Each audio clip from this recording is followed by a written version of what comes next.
Vamos a salir. Vamos a salir.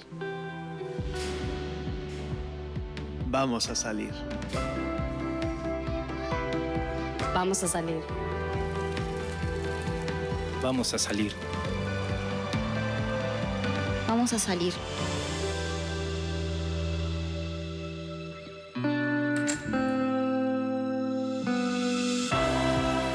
Vamos a salir de esto todos unidos.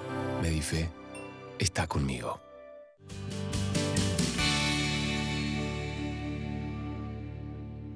Hola, ¿cómo les va? Bienvenidos, ¿cómo andan? Seguimos trabajando desde casa, aquí en un pedacito de la cocina, mientras mi hijo continúa con sus juegos. Acá la vida familiar de todos se ha vuelto muy particular en estos tiempos y las cosas suceden en mucho desde casa. Vamos a hablar de la pandemia, estamos cruzando tal vez el momento más crítico por el nivel de contagios y paradójicamente la apertura, ¿no?, que se da socialmente en el AMBA.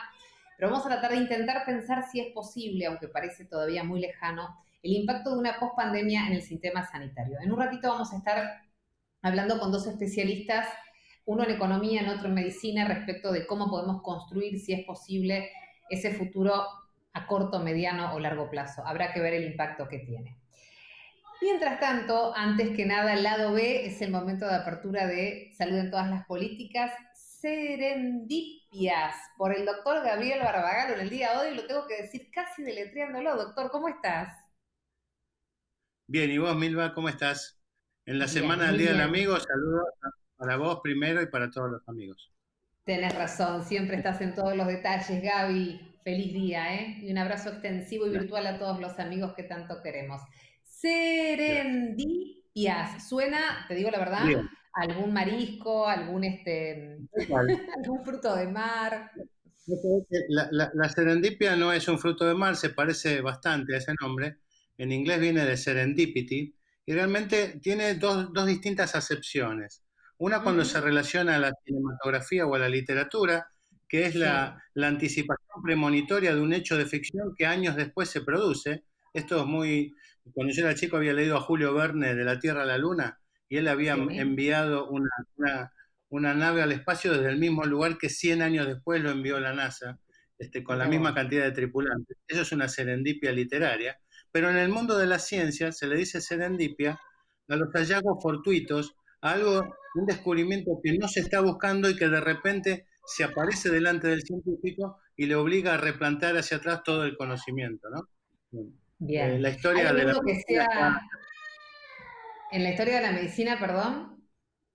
sí que está repleta de serendipias.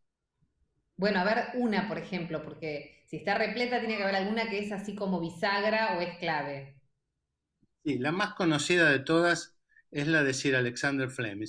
Sir Alexander Fleming fue un médico escocés, pero que se desarrolló científicamente en Inglaterra y que en sus investigaciones estaba haciendo cultivos de gérmenes. Los cultivos se hacen en unos recipientes redondos llamados placas de Petri, donde estaba cultivando un germen llamado estafilococo, un germen que producía una enfermedad, y de repente se contaminó con, con un hongo mohoso, como es el que a veces aparece en las frutas, debido a la entrada de humedad y de aire. Lo que hubiese hecho cualquier ser humano era descartarlos, pero el talento de Sir Alexander Fleming hizo que se pusiera a mirar y vio que alrededor de donde estaba ese hongo no crecían o habían muerto los gérmenes que él estaba cultivando. Y ahí llegó a la conclusión que esos hongos estaban produciendo una sustancia que mataba o inhibía el crecimiento de los gérmenes. Este hongo se llamaba Penicillium notatum y ese líquido, esa sustancia que emanaba y mataba a los gérmenes, se llamó tiempo después penicilina, lo que le valió ganar el premio Nobel años después.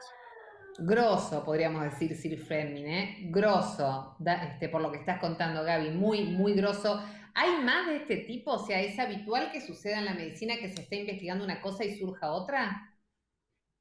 Mirá, los más reconocidos, los que yo recuerdo en este momento, uno es el minoxidil. ¿Habrás escuchado hablar del minoxidil?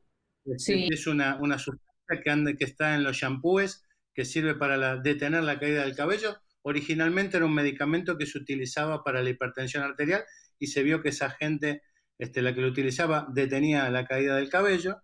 Y el otro es el sildenafil, la famosa pastilla celeste, que se utilizaba inicialmente para la hipertensión pulmonar, y después se vio que, bueno, tenía efectos adversos que los hombres que lo utilizaban lo agradecieron y sus parejas seguramente también lo habían agradecido, le resolvieron algún otro problema. ¿Hay un significado etimológico o el significado para... Yo le tengo que leer la palabra, doctor, porque no me sale. Serendipia. ¿Qué significa? ¿De dónde proviene el término? Serendipia se tomó de un cuento persa antiguo que se llamaba Los príncipes del Serendip, o Serendip, por eso en inglés es serendipity. Serendip era la vieja isla de Ceilán, que hoy se llama Sri Lanka, que está al sur de la India. Y este cuento eran 3 príncipes que iban caminando, iban descubriendo todo lo que había pasado, de acuerdo a lo que ellos iban viendo e imaginando, reconstruyendo los hechos hacia atrás. De ahí se tomó serendipia como estos hallazgos fortuitos. Ahora bien, no hay que pensar que esto es resultado de la suerte ni de la fortuna. Sir Alexander Fleming hizo lo que quizá la mayoría de nosotros no hubiésemos hecho, que es ponerse a investigar un hecho fortuito y no descartarlo. O sea, fue al lado B de esa situación. Fue a ver el lado B de lo que había ocurrido y le permitió descubrir la penicilina. Por eso, como dice, o decía Pasteur muchos años antes, otro padre de la medicina, Luis Pasteur, dice siempre, el azar siempre juega a favor de las mentes más preparadas. Por eso, mi querida Milva, siempre tenemos que estar preparados para el gran descubrimiento que puede cambiar el curso de la medicina. Ojalá que pronto tengamos uno, Gaby, y que tenga que ver con la vacuna del coronavirus que tanto estamos esperando, ¿no?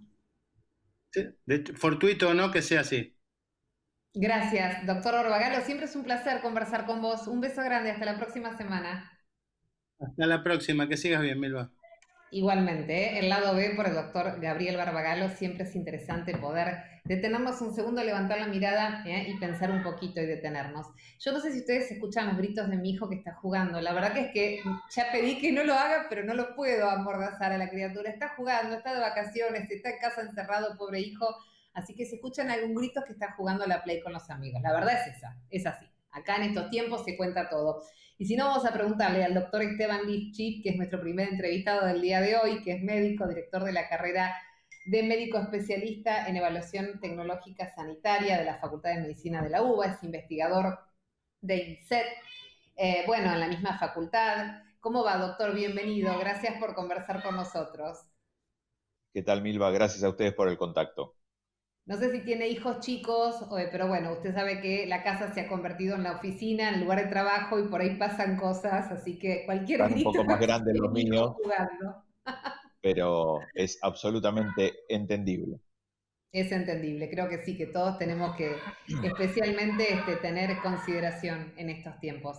Bueno, doctor, comencemos un poco a entender, es difícil, ¿no?, proyectarse en una especie de post-pandemia en este contexto que tenemos, porque la verdad que es que sentimos que estamos cursando, no sabemos si el pico ahora, la semana que viene, en 15 días, no lo sabemos, pero la sensación es que estamos en un momento crítico, ¿no? Primero plantarnos acá. Tal cual. A ver, claramente el pico solamente uno lo puede confirmar retrospectivamente, más allá de que uno pueda tener ciertos datos que hagan pensar si estamos o no atravesándolo, que todo hace pensar que sí. Lo cierto es que si no empezamos ahora a pensar en un sistema de salud post-pandemia, probablemente nos agarre ese primer día post-pandemia, que no sabemos cuándo será, sin estar preparados justamente para algo que claramente va a cambiar en varios aspectos y prácticamente a todos los actores del sistema de salud. Bien, qué difícil, ¿no? Porque parece que estamos en el medio de la guerra, por decirlo de alguna manera, o en el medio de la batalla más intensa. ¿Cómo se hace, doctor, para pensar ese primer día post-pandemia? ¿Quién lo puede pensar en este momento y en qué debe pensarse respecto al sistema de salud? Bien, a ver, la verdad que creo que la pregunta es clave en sus dos componentes. El quién, claramente debiera haber, por un lado, un grupo que esté hoy por hoy trabajando específicamente en tomar esas decisiones en tiempo real, en el contexto de una situación que se da pocas veces. La verdad que esperemos que no la volvamos a vivir por muchísimos años, pero al mismo tiempo debiera haber un grupo multidisciplinario entre los cuales uno se pudiera poner a pensar cuáles son los aspectos que no solo porque la pospandemia nos va a obligar a tomar en cuenta, y ahora te voy a contar cuáles son a mi criterio, digamos, esos puntos, sino aprovechar esta situación que no tiene para nada algo que a uno lo alegre, pero ante una situación tan terrible como esta, puede al mismo tiempo ser una oportunidad para no seguir postergando algunas modificaciones del sistema que claramente necesitamos. ¿Cuáles son Sin esas duda. modificaciones? Claramente son muchas y no es que tengamos un sistema de salud que haya que reconstruirlo de cero, ni mucho menos, pero claramente esto va a generar, por un lado, una revisión de cuál va a ser la situación financiera de quienes pagan habitualmente, digamos, los financiadores que han visto caer notablemente su ingreso genuino, ya sea por aportes y contribuciones o por las cuotas de las empresas de medicina prepaga. Hay que ver cómo va a quedar la situación de prestadores que durante varios meses tuvieron una merma notable en su actividad cotidiana, justamente porque había que prepararse para este momento que estamos atravesando y para reducir el impacto en los pacientes no COVID.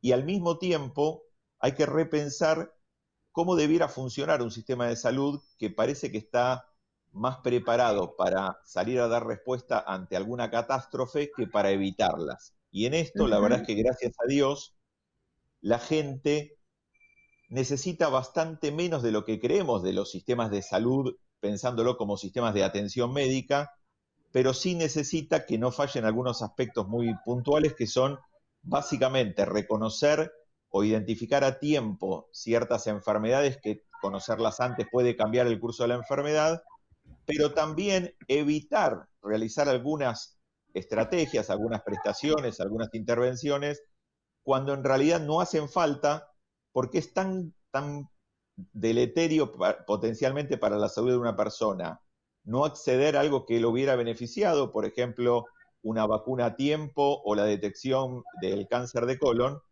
Es tan deleterio no acceder como acceder a otras prestaciones que no necesita y que potencialmente también pudieron haber generado daño.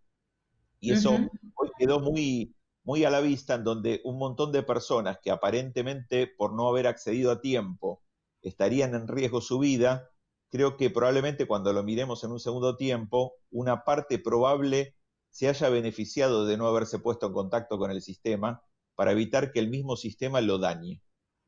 Sí, definitivamente, doctor, nos pone ante un volver a empezar, ¿no? Es una frase que se escucha mucho en estos días, pero es que sí, hay situaciones que realmente dan la sensación de que volvemos a replantearlas. Nuestro sistema de salud ya venía requiriendo a gritos una modificación, una reestructuración. Evidentemente la emergencia y la pandemia puso blanco sobre negro sin tiempo a reflexionar, hubo que salir a actuar. Pero bueno, ¿será este uno de los aspectos para tener en cuenta en este día post pandemia que usted menciona, ¿no? Y que todos realmente deseamos que llegue pronto? Mientras tanto, doctor, desde el desarrollo científico y médico o científico tecnológico, mejor dicho, en nuestro país, ¿cómo está transcurriendo la pandemia y lo que viene después? Bien, a ver, claramente hubo, no solo en Argentina, sino a nivel mundial, una cantidad de investigaciones al mismo tiempo sobre un mismo tema casi inaudito, pero al mismo tiempo esa vorágine en intentar encontrar la posible solución a un problema grave y que hasta el momento no tiene cura ni una medida preventiva como una vacuna, hizo que en algunos casos se volviera un poco más laxo lo que es el contarle las costillas a la investigación, digamos. Es muy importante que tengamos investigación seria, pero una situación de urgencia como es esta misma que estamos viviendo, no es motivo suficiente para no mantener algunos parámetros de calidad en el proceso de investigación y para que finalmente a la ligera asumamos como que es bárbaro darle plasma de convaleciente, hidroxicloroquina o cualquier otra terapéutica, aun cuando no atravesó un método formal de poder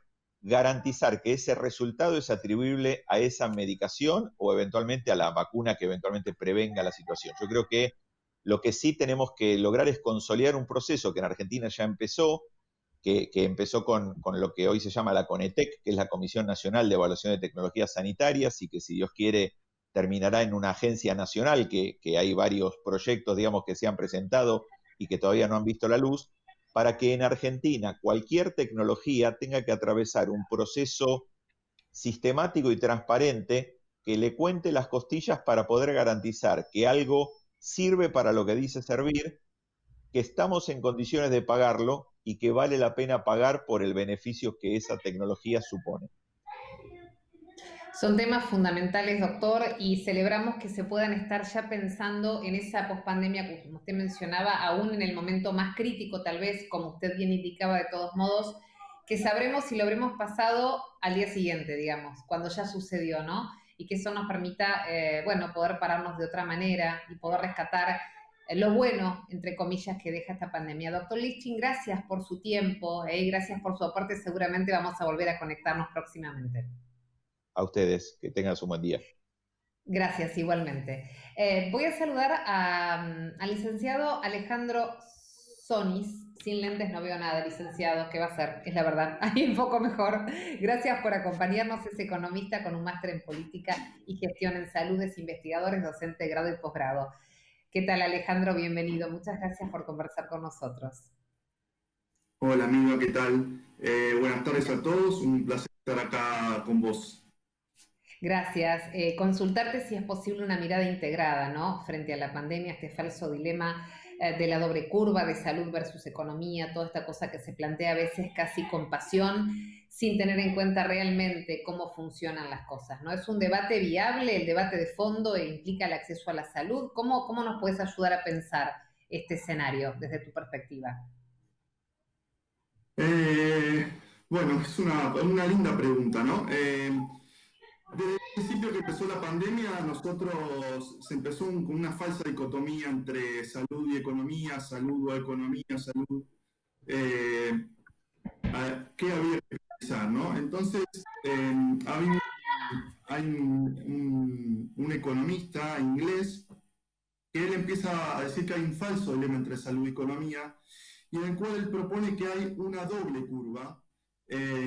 No solo la curva famosa que vimos, ¿no? En el cual el pico de contagios que existía, sino también hay una doble curva, que es una curva de economía, ¿sí? Que podemos decir que hay que aplanar ambas curvas, no solo la del pico de contagios, sino también la económica. Ahora, resulta difícil también interpretar esta curva, ¿no? La curva económica estoy hablando, porque ¿cuál sería el pico? ¿Sí? En este sentido de ¿cómo sería el pico? ¿Cuál sería el desempleo?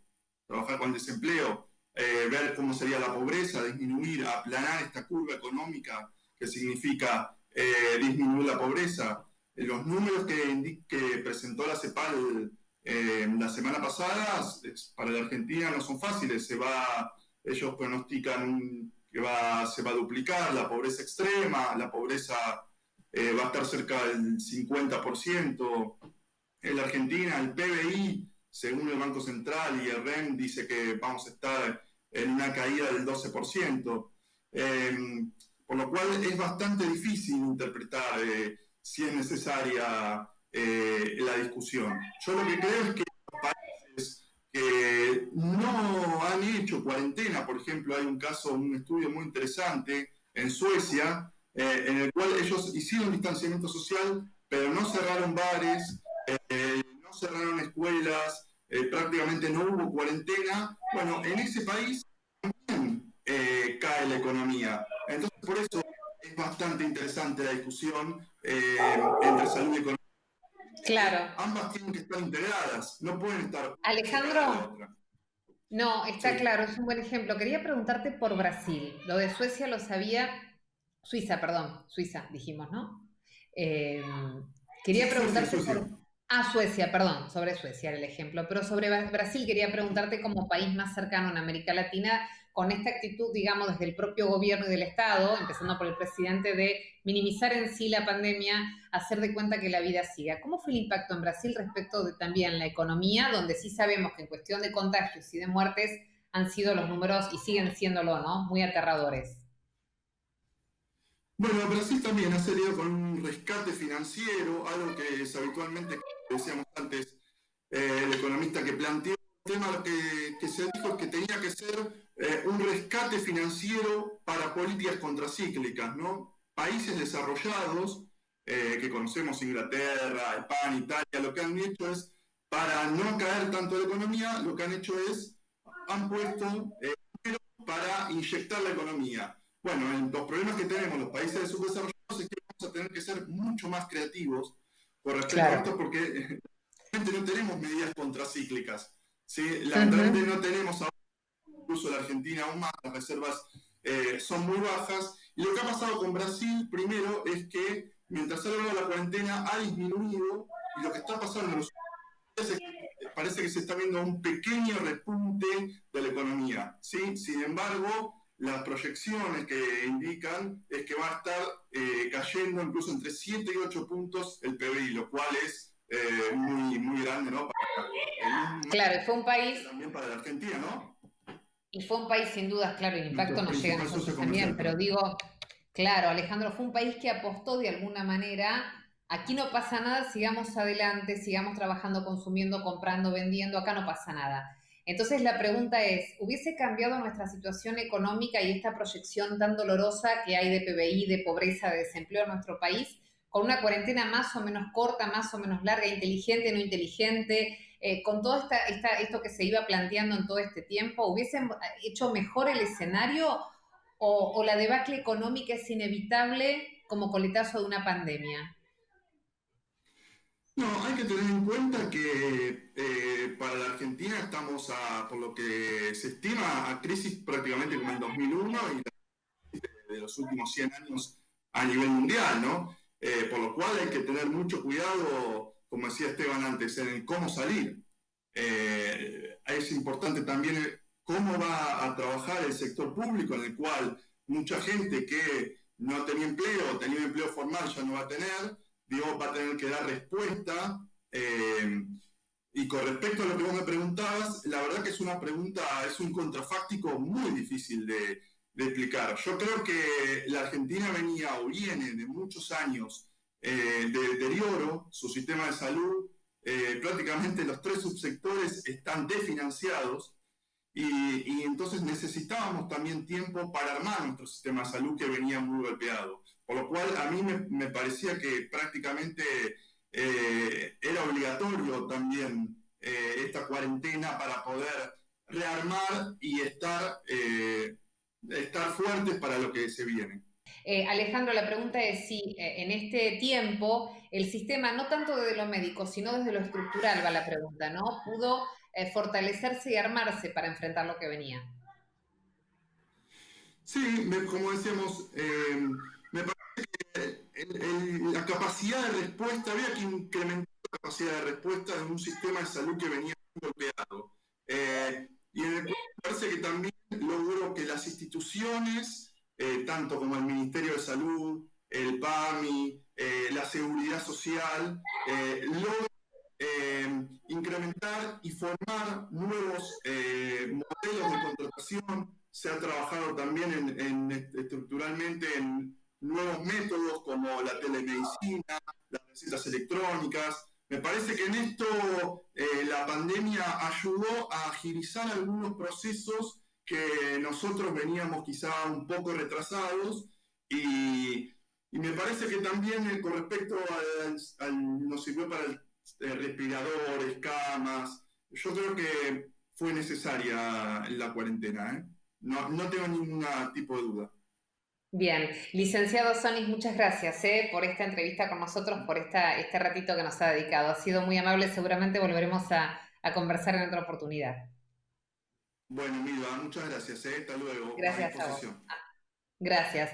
Bien, pensar en la pospandemia no parece algo casi inalcanzable en este contexto tan adverso y tan crítico en este momento. Bueno, habrá que pensarlo y en algún punto también empezar a rescatar aquellas cosas favorables, si cabe la expresión, que esta pandemia, este COVID-19 nos está dejando, ¿no? Tal vez puso el sistema en jaque, nos puso a todos en jaque para barajar y dar de vuelta y aceleró algunos procesos que iban a suceder, pero tal vez iban a prolongarse más en el tiempo.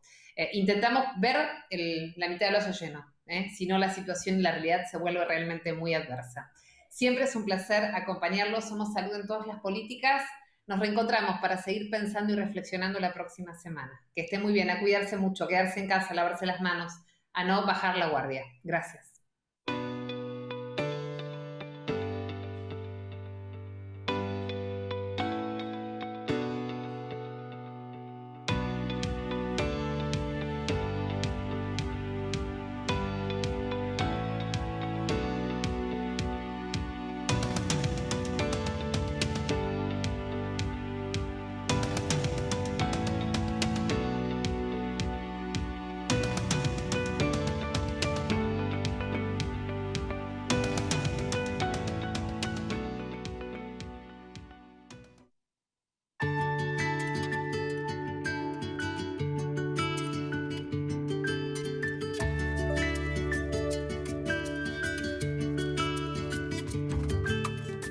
Andar, obra social de viajantes vendedores de la República Argentina. Planes de salud para empleados en relación de dependencia, monotributistas y particulares. Solicita un asesor comercial al 0810 345 0184.